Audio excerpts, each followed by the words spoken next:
Assalamualaikum warahmatullahi wabarakatuh. Selamat siang Ibu dosen serta teman-temanku yang berbahagia. Pertama-tama marilah kita panjatkan puji syukur kehadirat Allah SWT yang telah memberi kita rahmat serta nikmat sehingga kita dapat bertemu pada siang hari ini tanpa ada halangan suatu apapun. Selawat dan salam tetap kita curahkan kepada junjungan kita Nabi Muhammad SAW yang telah membawa umatnya dari zaman jahiliyah menuju zaman Islamiyah seperti yang kita rasakan pada hari ini.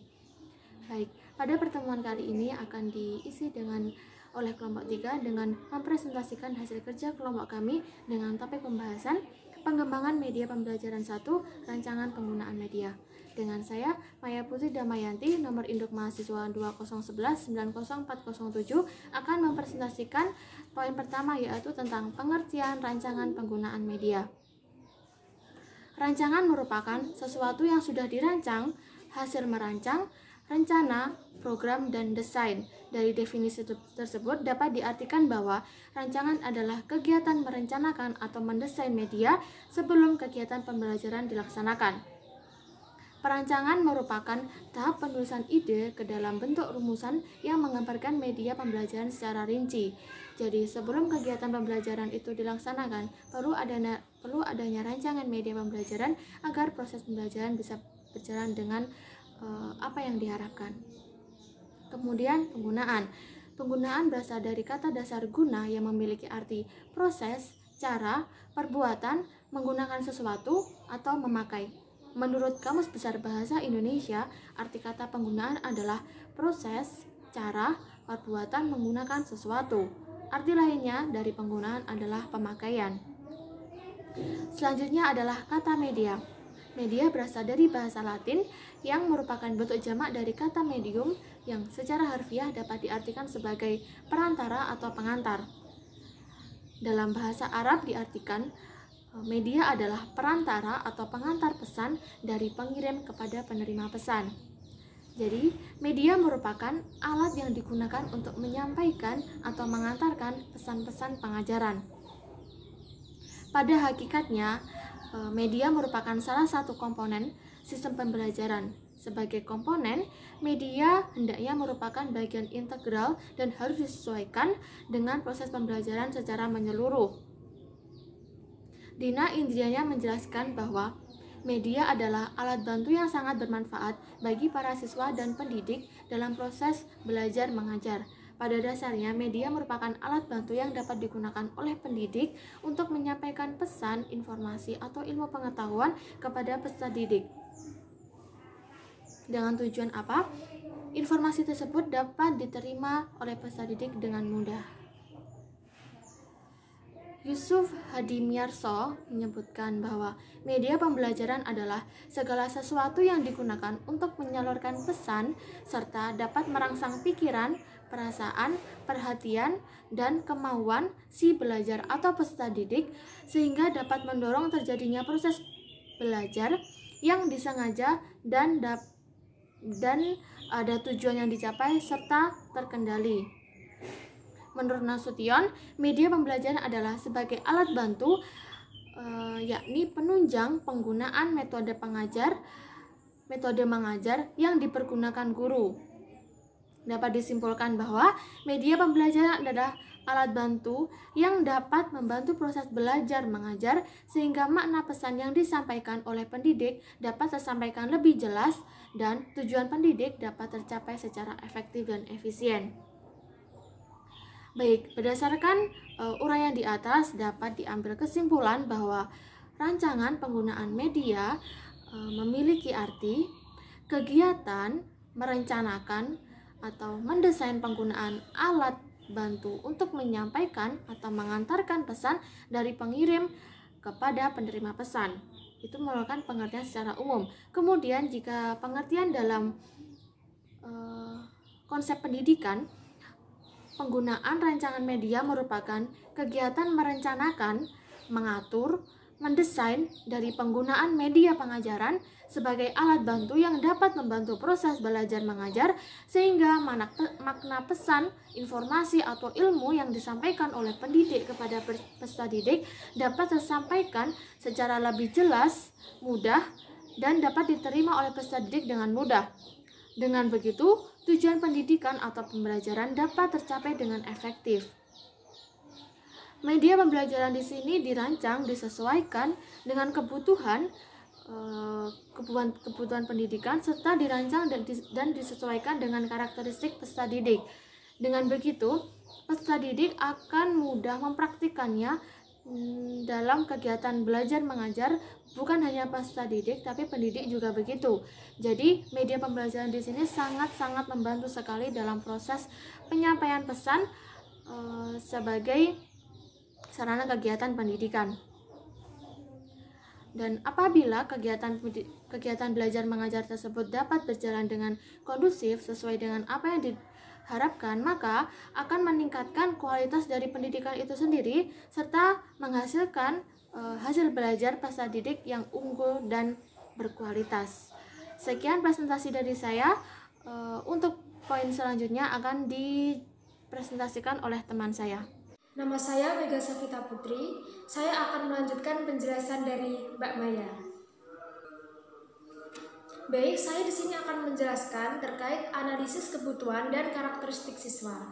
Jadi, sebuah perencanaan itu didasarkan atas kebutuhan. Dalam proses pembelajaran, kebutuhan merupakan kesenjangan antara kemampuan, keterampilan, dan sikap siswa yang kita inginkan dengan kemampuan, keterampilan, dan sikap siswa yang mereka miliki sekarang. Dari kesenjangan itu dapat diketahui apa yang dibutuhkan siswa, dan sebagai perancang media pembelajaran, seorang pendidik atau guru harus dapat mengetahui pengetahuan awal siswa. Dengan adanya kebutuhan, seyogyanya menjadikan dasar pijakan dalam membuat media pembelajaran. Karena kenapa? Karena dengan dorongan kebutuhan inilah media dapat berfungsi dengan baik. Misalnya, dalam pembelajaran bahasa Inggris, pada umumnya siswa akan merasa kesulitan untuk membuat kalimat dengan bahasa Inggris, ditambah perasaan malu ketika ingin berbicara. Nah, kemudian guru harus kreatif menciptakan sebuah media bagaimana agar peserta didik itu mampu berbicara atau berani berbicara. Selanjutnya, beberapa karakteristik gaya belajar siswa. Yang pertama yaitu tastil atau kinestik. Jadi, kinestik ini siswa memperoleh hasil belajar optimal apalagi apabila disibukkan dengan suatu aktivitas. Yang kedua yaitu visual atau perseptual, yaitu para siswa memperoleh hasil belajar optimal dengan penglihatan. Yang ketiga, auditori. Auditori yaitu para siswa menyukai informasi dengan format bahasa lisan. Selanjutnya yang keempat, aktif versus reflektif aktif. Jadi aktif di sini pelajar cenderung untuk mempertahankan dan memahami informasi yang terbaik dengan melakukan sesuatu secara aktif, dengan mendiskusikan atau menerapkannya dan menjelaskannya kepada orang lain. Yang kelima, reflektif. Reflektif adalah pelajar suka memikirkan sesuatu dengan tenang atau tanggapan pelajar yang reflektif. Yang keenam, sekuental. Sekuental di sini yaitu pelajar menyukai untuk berproses step by step terhadap suatu cara dan hasil akhir yang sempurna. Yang terakhir, global. Global di sini pelajar menyukai suatu ikhtisar dari apa yang mereka akan lakukan sebelum menuju pembelajaran dengan proses yang kompleks. Kemudian perumusan tujuan. Tujuan merupakan hal yang sangat penting dalam kehidupan karena dengan tujuan akan mempengaruhi arah dan tindakan kita. Dengan tujuan itu, pula lah kita dapat menentukan apakah target kita sudah tercapai atau belum. Dalam pembelajaran, tujuan ini merupakan faktor yang sangat penting karena tujuan akan menjadi arah kepada siswa untuk melakukan perilaku yang diharapkan dengan tujuan tersebut. Dengan tujuan tersebut, baik guru maupun siswa memiliki kejelasan apa yang harus dicapai, apa yang harus dilakukan untuk mewujudkan tujuan tersebut. Namun sebagai patokan, sebaiknya perumusan tujuan haruslah memiliki ketentuan-ketentuan yang khusus. Yang pertama, learner oriented. Jadi learner oriented di sini yaitu dalam merumuskan tujuan haruslah selalu berpatokan pada perilaku siswa dan bukan perilaku guru, sehingga dalam perumusannya kata-kata siswa secara eksplisit dituliskan. Yang kedua yaitu operasional. Operasional yaitu tujuan perumusan tujuan harus dibuat secara spesifik dan operasional sehingga mudah untuk mengukur tingkat keberhasilannya. Yang ketiga yaitu ABCD. ABCD itu disingkat A. Audience, B. Behavior, C. Conditioning, D. Degree. A. Audience. Audience ini artinya sasaran sebagai pembelajar yang perlu dijelaskan secara spesifik agar jelas untuk siapa tujuan tersebut diberikan. Misalnya siswa SD, siswa SMP, siswa SMA, seperti itu. B. Yang kedua, behavior. Behavior adalah perilaku spesifik yang diharapkan dilakukan atau dimunculkan siswa setelah pembelajaran berlangsung. Behavior ini dirumuskan dalam bentuk kata kerja, contohnya menjelaskan, menyebutkan, mengidentifikasi, menganalisis, dan sebagainya. Yang C yaitu conditioning. Conditioning yaitu keadaan yang harus dipenuhi atau dikerjakan siswa pada saat pembelajaran, misalnya dengan cara mengamati. Siswa ini tanpa membaca kamus atau dengan menggunakan kalkulator dan sebagainya. Yang D yaitu degree. Degree adalah batas minimal tingkat keberhasilan terendah yang harus dipenuhi dalam mencapai perilaku yang diharapkan.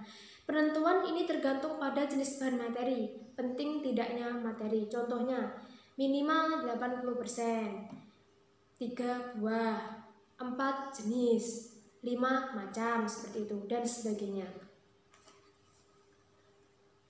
Selanjutnya akan dilanjutkan oleh rekan saya.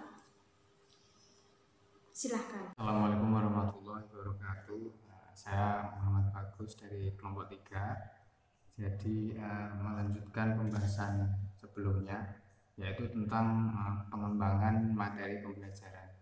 Nah, yang pertama adalah hakikat materi pembelajaran itu sendiri, yaitu dapat dibedakan menjadi tiga bagian. Nah, materi pengetahuan, lalu keterampilan, dan sikap. Nah, yang pertama adalah pengetahuan. Pengetahuan ini diharapkan para peserta didik dapat menguasai materi yang disajikan agar dapat berguna di masa depannya nanti. Lalu yang kedua adalah keterampilan. Keterampilan adalah kemampuan murid dalam mengaplikasikan informasi dan pengetahuan yang sudah didapatkan. Jadi keterampilan dalam pengembangan materi pembelajaran, mengembangkan keterampilan itu penting untuk membentuk usaha nyata peserta didik dalam mengaplikasikan pengetahuan yang dimilikinya. Lalu yang ketiga adalah sikap. Sikap merupakan perilaku yang permanen, melekat dalam hati nurani para peserta didik. Jadi sangat penting memiliki sikap yang baik oleh para murid-murid agar masa depannya nanti bisa lebih cerah gitu. Nah, memiliki sikap yang baik, Pak. Lalu yang kedua itu adalah setelah hakikat prinsip-prinsip pengembangan materi pembelajaran. Nah, yang pertama yaitu prinsip kesesuaian, prinsip konsistensi, dan prinsip kecakupan. Nah, yang pertama adalah prinsip kesesuaian, yaitu materi pembelajaran hendaknya sesuai dengan standar kompetensi dan kompetensi dasar. Jadi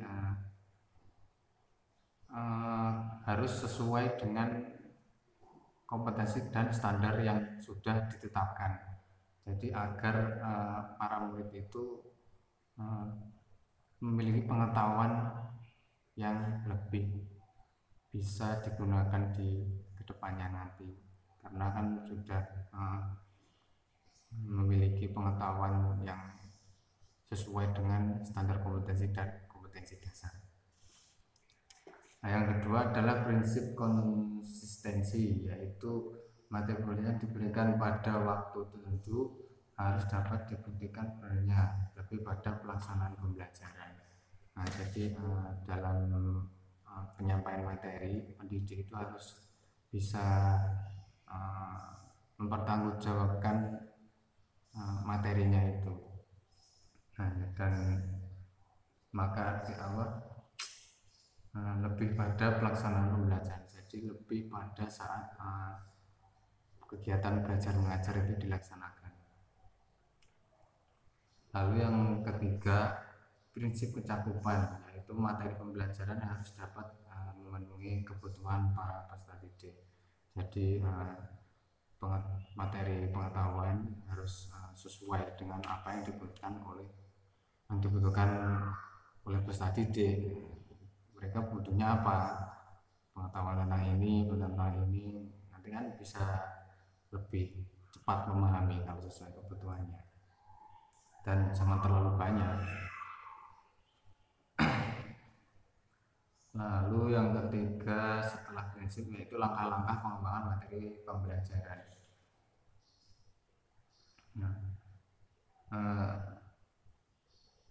Setelah itu baru materi pembelajaran dapat dikembangkan dalam kegiatan pembelajaran melalui langkah-langkah berikut, yaitu mengidentifikasi berbagai aspek yang terkandung dalam standar kompetensi dan kompetensi dasar yang harus dicapai. Lalu yang kedua, mengidentifikasi jenis materi pembelajaran. Hal ini merupakan indikasi dari keberagaman materi pembelajaran itu sendiri. Jadi harus diidentifikasi dulu sebelum diberikan kepada para murid. Lalu yang ketiga adalah menentukan pilihan terhadap alternatif materi pembelajaran yang lebih efektif dan yang relevan. Jadi dalam penentuan penyajian materi harus yang efektif dan relevan, maupun itu untuk penyampaiannya harus efektif agar mudah dipahami. Lalu yang keempat, menentukan sumber dan media pendukung terhadap keberhasilan penyampaian materi. Jadi dalam penyampaian materi pembelajaran tentu harus ada media pendukung, ya seperti contohnya ya LCD agar lebih mudah dipahami. Lalu ya seperti menulis papan tulis, PPT seperti itu. Jadi agar lebih efektif dan mudah dipahami. Ya mungkin segitu saja yang bisa saya sampaikan. Ada kurang lebihnya mohon maaf. Wassalamualaikum warahmatullahi wabarakatuh. Saya Miftahul Fahri akan melanjutkan penjelasan dari teman saya. Di sini saya akan menjelaskan mengenai perumusan alat pengukur keberhasilan. Dalam setiap kegiatan pembelajaran, kita perlu mengkaji apakah tujuan pembelajaran dapat dicapai atau tidak pada akhir pembelajaran itu. Untuk keperluan tersebut, kita perlu mempunyai alat yang digunakan untuk mengukur tingkat keberhasilan siswa dalam menggunakan media. Alat pengukur keberhasilan siswa ini perlu dirancang dengan seksama dan seyogyanya dikembangkan sebelum media digunakan atau sebelum kegiatan belajar mengajar dilaksanakan. Alat ini dapat berupa tes, penugasan, ataupun daftar cek perilaku. Alat pengukur keberhasilan ini harus dikembangkan sesuai dengan tujuan yang akan dicapai dan pokok-pokok materi pembelajaran yang akan disajikan kepada siswa. Yang diukur atau dievaluasi ialah kemampuan, keterampilan, atau sikap siswa yang dinyatakan dalam tujuan yang diharapkan dapat dimiliki siswa sebagai hasil kegiatan pembelajaran itu. Cukup sekian yang bisa saya sampaikan.